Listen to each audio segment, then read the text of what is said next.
We're situated on top of Clifton Terrace, on Kinsey Terrace to be exact, overlooking the bay. We're situated on a Class 1 mass movement area, and the properties around us have been red zoned due to the life risk of the associated geohazards. The areas on the Port Hills were red zoned in small areas. They weren't mass areas like we had in the red zone flatland. So you end up with green zone properties scattered in amongst the red zone properties. The property behind us is the first in a line of properties to do with a coordinated cluster of demolitions on the Port Hills. This cluster of properties was identified between Southern Response, Arrow and Sarah around a group of properties that we had equal responsibility for the clearance of. We narrowed it down to a smaller group that would unlock the more dangerous properties on the cliff face. So the cluster of properties we're looking at initially are less complex than the cliff face properties, but they're still sited on the Class 1 mass movement area, and especially the properties on Clifton Terrace, which are sited on the mass land movement 1 area. The access into them has to come through the property on the corner. We have to remove that property completely before we can get access across the front 2 properties to remove the final 2 properties that are perched back up on the hill face. These properties in the Port Hills we're weighing up 80% on methodology and 20% on cost. For the instances, the 2 we did in February, neither of them were awarded to the lowest tenderer. We've engaged Jamin Demolition to carry out this demolition.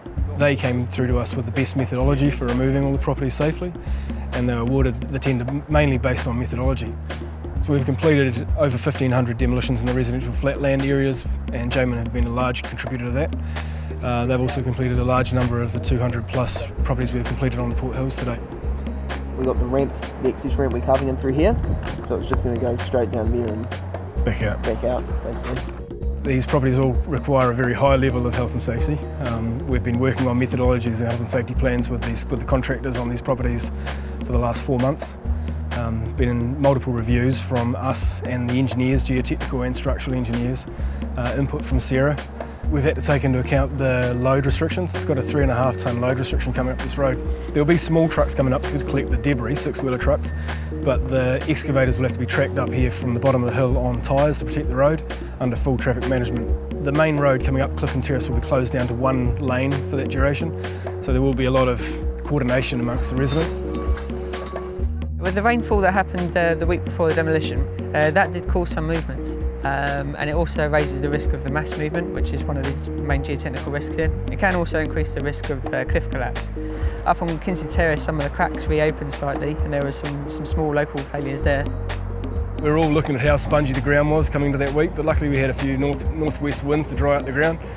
And then the earthquake on the weekend, we were all watching GeoNet and seeing what's going on, find out what's going to happen from that.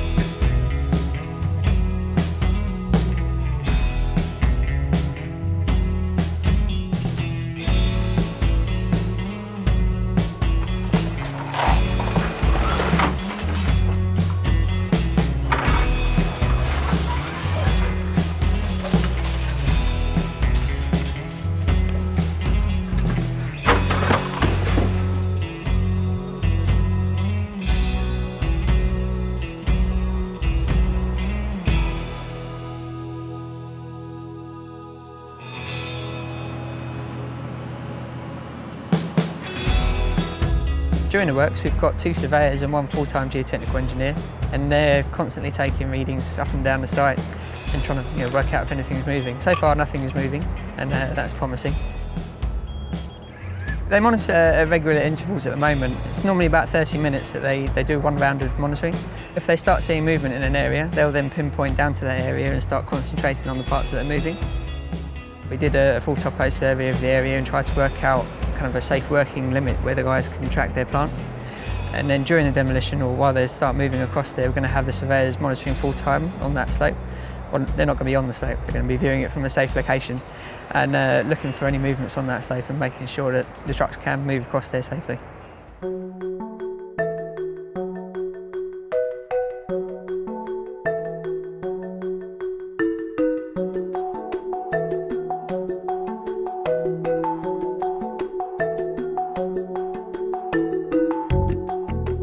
Demolition like this is very complex. It involves taking into account the geotechnical hazards as well as infrastructure to nearby properties.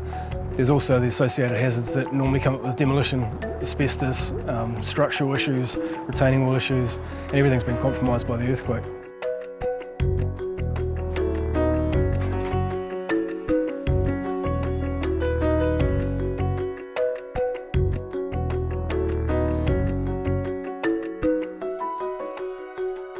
This is the best way forward.